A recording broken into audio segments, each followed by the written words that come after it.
Halo sahabat UKM, kembali bersama saya Coach Rob. Di modul berstrategi menggunakan bisnis model Canvas bagian kedua ini, Anda akan belajar menggunakan bisnis model Canvas untuk menemukan masalah dan mencari solusinya. Nah, mari kita review sekilas apa yang telah kita pelajari di video bagian pertama. Pertama-tama, kita telah memahami bahwa strategi bukan hanya untuk perusahaan besar. Ternyata UKM pun harus berstrategi. Yang kedua, umumnya pemilik UKM jago operasional, tapi lemah di strategi. Nah, yang ketiga, untuk meningkatkan kemampuan strategik, kita perlu alat bantu yang memudahkan penganalisaan kita terhadap bisnis secara keseluruhan, yaitu menggunakan bisnis model Canvas. Dan keempat, penggunaan bisnis model Canvas ternyata dapat dibagi menjadi 3 tahap, yaitu tahap pertama adalah memetakan kondisi bisnis saat ini, kedua, menemukan masalah dan potensi masalah, dan yang ketiga, menyusun strategi dan solusi terhadap masalah tersebut. Kalau sahabat lupa atau belum menontonnya, saya sarankan untuk buruan menontonnya di channel YouTube Robi Hadisubrata dan jangan lupa ya untuk mensubscribe-nya. Bagaimana sahabat UKM? Sudah siap? Mari kita mulai. Kita akan memakai studi kasus yang sama dengan bagian pertama, yakni kantin masakan rumahan yang terletak di kompleks ruko perkantoran. Saya ingat, kira-kira setahun pertama bisnis berjalan, kami mengalami banyak sekali masalah. Karena yang pertama adalah sebelumnya kami nggak pernah berbisnis kuliner, sehingga kami tidak punya pengalaman sama sekali. Lalu kedua, setiap bisnis itu perlu waktu untuk menemukan bentuk dan sistem bakunya. Contoh dalam hal belanja saja, kita perlu menemukan berapa kali sih belanja supaya efektif, berapa banyak sekali kita belanja, di mana belanjanya, dan lain-lain. Nah, biasanya di tahun pertama menjadi masa krusial. Apakah kita sanggup melewati masa pencarian bentuk tadi atau tidak? Dan di saat itulah penggunaan bisnis model Canvas akan sangat membantu untuk menemukan masalah, mencari akarnya, hingga solusinya. Nah, mari kita langsung saja ke contoh kasusnya. Setelah bisnis kami melewati tahun pertama, kami mulai menemukan bentuk dan mulai bisa bernafas lega menikmati hasilnya. Tapi setelah beberapa lama, kami menganalisa bahwa pendapatan yang kami peroleh tiap bulannya ternyata tidaklah cukup. Meskipun secara bentuk dan sistem sudah cukup efektif efisien, tetapi bisnis ini belum memberikan profit yang cukup. Maka kita bisa tempatkan post-it permasalahan kita di blok pendapatan. Nah, langkah selanjutnya adalah Anda harus mulai berpikir kreatif mencari solusi terhadap permasalahan tersebut. Anda mungkin bertanya, bagaimana caranya meningkatkan kemampuan untuk bisa berpikir kreatif? Nah, jangan khawatir, karena saya akan bahas di salah satu video pengajaran saya ke depan. Oleh karenanya, jangan lupa untuk mensubscribe channel YouTube Robi Hadi Subrata. Nah, salah satu cara kreatif mencari solusi yang paling umum digunakan adalah dengan brainstorming, di mana biasanya pemimpin akan bertanya kepada peserta, meminta mereka untuk memberikan ide-idenya, dan pemimpin akan mencatatnya di papan tulis setiap ide-ide yang disampaikan. Nah, hati-hati, kesalahan yang sering kali dilakukan saat brainstorming adalah pemimpin langsung mengevaluasi ataupun menolak ide yang disampaikan peserta. Hal ini akan membuat peserta enggan untuk menyumbangkan ide lainnya lagi. Nah, seharusnya pemimpin menunjukkan keterbukaan dan antusiasme saat menerima ide peserta, segila apapun ide tersebut. Hasilnya, setiap peserta antusias untuk menyumbangkan ide-idenya, sehingga akhirnya terkumpul cukup banyak ide untuk dianalisa selanjutnya. Nah, di tahapan selanjutnya, kita mulai menseleksi ide-ide mana yang bagus dan masuk akal. Biasanya dari belasan atau puluhan ide, kita kecilkan menjadi hanya 3 sampai 5 saja. Contoh dalam kasus kantin, kami menseleksi ada 5 ide, yakni yang pertama, kita akan mengembangkan secara serius nasi kotak. Yang kedua, kita akan mulai masuk ke bisnis catering, baik untuk karyawan di kantor ataupun di rumah tangga. Dan yang ketiga, kita ingin perluas jangkauan pasar kita, yakni keluar dari kompleks ruko. Keempat, kita ingin mengembangkan bisnis nasi tumpeng. Dan kelima, ada muncul ide untuk mengembangkan es kopi kekinian. Nah, dari kelimanya, kita harus memilih mana ide yang terbaik untuk dijalankan. Di sini, kita harus hati-hati, karena saya menemukan pemilik UKM sering kali terjebak dalam memilih ide yang terbaik. Karena umumnya Anda hanya mengandalkan yang pertama insting Anda. Kedua, mungkin Anda punya pengalaman masa lalu. Atau ketiga, Anda mendapatkan saran dari orang lain. Saya tidak bilang bahwa itu pasti salah, tapi banyak kasus pebisnis yang konsultasi ke saya, ternyata ide berdasarkan 3 hal tersebut bisa jadi salah.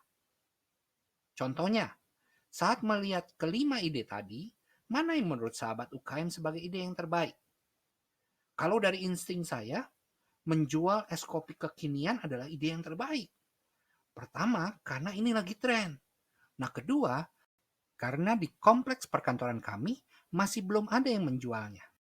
Tapi benarkah itu ide yang terbaik?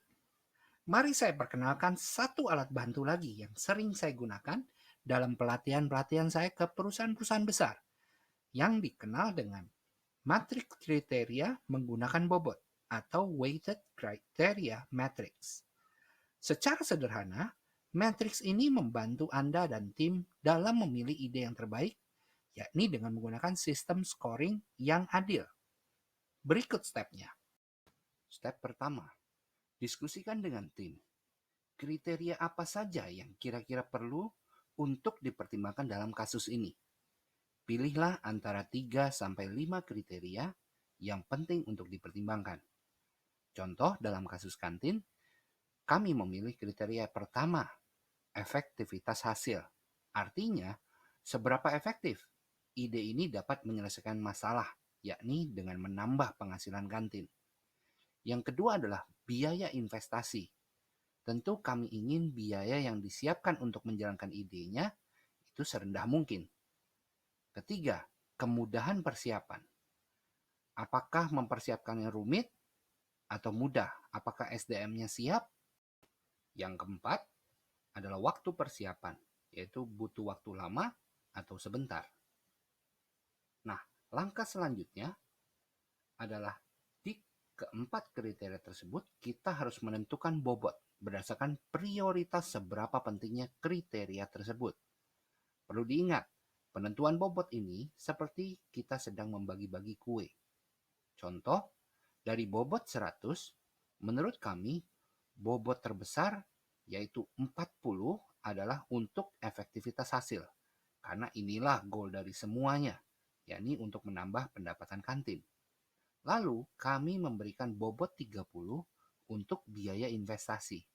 Karena kami berpikir bahwa kami tidak punya dana berlebih sehingga harus benar-benar seirit mungkin.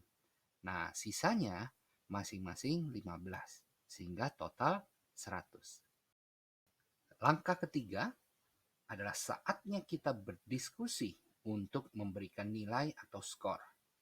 Sederhananya, karena ada 5 ide, maka skornya adalah dari 1 hingga 5, di mana 1 adalah skor terendah dan 5 adalah yang tertinggi. Sepakati skor setiap ide di masing-masing kriterianya. Contohnya, di kriteria efektivitas hasil, kita sepakat untuk memberi skor 5 untuk es kopi kekinian, karena kami yakin ini akan sangat laku. Lalu kami memberi skor catering 4, perluas jangkauan 3, kembangkan nasi kotak 2, dan nasi tumpeng 1. Nah, sahabat UKM, lakukan diskusi yang sama di kriteria-kriteria lainnya. Jika sudah, kalikan nilai tersebut dengan bobotnya, lalu jumlahkan ke kanan. Maka kita akan mendapatkan skor tertinggi, yang berarti itu adalah ide terbaik yang akan kita jalankan. Nah, Mari kita kembali ke bisnis model kanvas, di mana solusi yang telah disepakati adalah dengan mengembangkan nasi kotak yang sebenarnya selama ini sudah ada, tapi tidak pernah kami garap secara serius. Nah, kelebihan dari bisnis model kanvas ini adalah saat kita melakukan perubahan di satu blok, kita bisa langsung memeriksa apakah itu berdampak pada blok-blok lainnya. Harus ikut diubah atau tidak. Sehingga perubahannya menyeluruh dan tidak ada yang terlewatkan yang dapat mengakibatkan munculnya masalah-masalah baru lagi. Contoh, apakah SDM di blok sumber daya kunci perlu di-training nggak untuk bisa menjalankan ide baru kita? Jika ini lupa kita masukkan dalam program persiapan pelaksanaan ide tersebut, niscaya ide tersebut tidak akan berjalan dengan mulus atau bahkan malah bisa jadi gagal. Kembali ke kasus kantin, blok yang pertama perlu diubah adalah blok pelanggan. Karena target pelanggan nasi kotak bukan lagi karyawan, melainkan bagian HRD atau General Affairs Department atau GA ataupun bagian purchasing. Di blok nilai tambah, kami mengubah sedikit, yakni kami tambahkan ada istilah nilai kepraktisan, di mana 1 jam sebelum meeting pun mereka bisa pesan, asalkan mengikuti menu-menu yang tersedia di hari ini. Dan pilihannya tetap banyak, karena ada sekitar 30 menu. Di blok layanan pelanggan, seorang karyawan memberikan ide, bagaimana kalau kita menentukan bahwa setiap perusahaan atau setiap proyek itu dilakukan hanya oleh satu orang saja yang bertanggung jawab untuk memudahkan pelayanannya dan pengendalian atau kontrolnya. Di blok saluran distribusi, kembali kami harus memunculkan awareness kepada pelanggan, yakni dengan membuat brosur dan selama 1 minggu kami membagikannya, baik di kantin ataupun kami drop di kantor. Sekaligus kami mencoba mencari tahu informasi tentang siapa sih bagian HR-nya atau General Affair-nya atau purchasing-nya di kantor.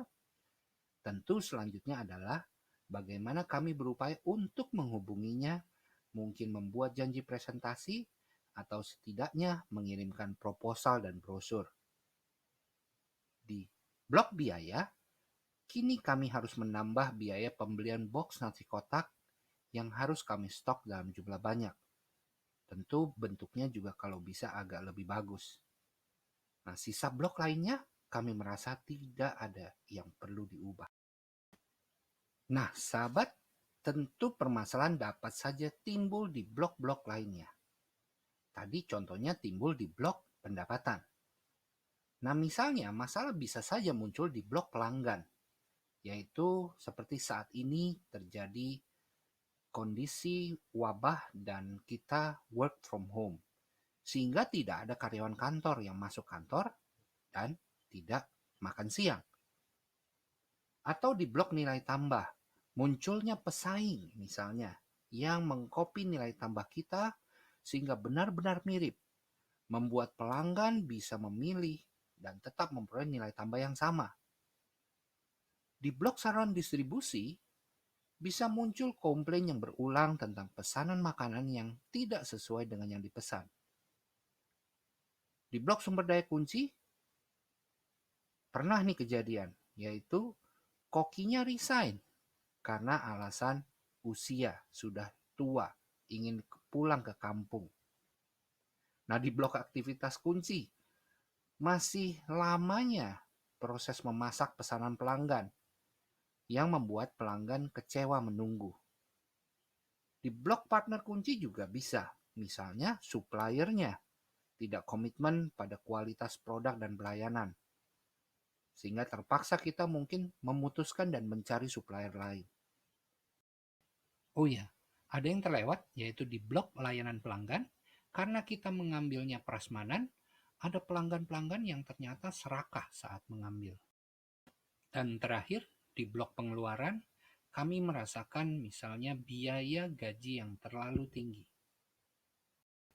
Oh ya, terakhir yang ingin saya ingatkan adalah Strategi baru yang telah selesai didesain dengan bisnis model Canvas tentu perlu diuji coba. Dan dalam misalnya 2-3 bulan, kita evaluasi pelaksanaannya. Apakah idenya atau strateginya berhasil? Atau adakah hambatan? Atau malah ide ini atau strategi ini gagal? Tidak perlu khawatir jika memang setelah dianalisa atau dalam proses pelaksanaan ide itu ada muncul hambatan-hambatan atau bahkan sampai di titik adanya kegagalan.